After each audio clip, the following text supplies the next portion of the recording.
జీవరాశులు సుభిక్షంగా ఉన్నాయంటే అందుకు కారణం సూర్య భగవానుడు. హిందూ సాంప్రదాయాల ప్రకారం సూర్య ఆరాధనకు ఎంతో విశిష్టత ఉంది. మాఘమాస శుక్లపక్ష సప్తమి తిథి నాడు రథసప్తమి వస్తుంది. ఈ పర్వదినాన్ని పురస్కరించుకొని భద్రాచల ఆలయంలో దర్బార్ సేవా సంధ్యా హారతులు, రాములవారి ఊరేగింపు కార్యక్రమం ఘనంగా నిర్వహించారు. భక్తులు అధిక సంఖ్యలో పాల్గొని రాములవారిని దర్శనం చేసుకుని తీర్థ ప్రసారాలు స్వీకరించారని ఆలయ ఈవో రమాదేవి మీడియా ముఖంగా వివరించారు.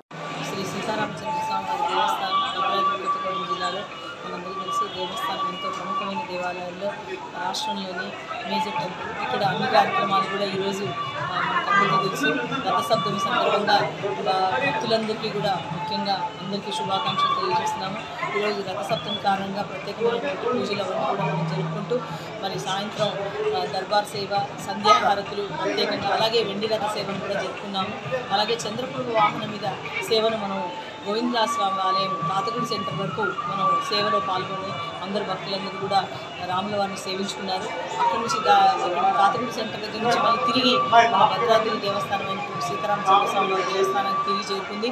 ఇక్కడ ప్రత్యేకంగా గత అంటే 12వ తారీఖు నుంచి కూడా మనం ఇక్కడ ఏదైతే 391 రామదాసు జయంతి ఉత్సవాలని మనం జరుపుకుంటున్నాము. అందులో భాగంగా కూడా చాలా సాంస్కృతిక కార్యక్రమాలన్నీ కూడా జరిగాయి.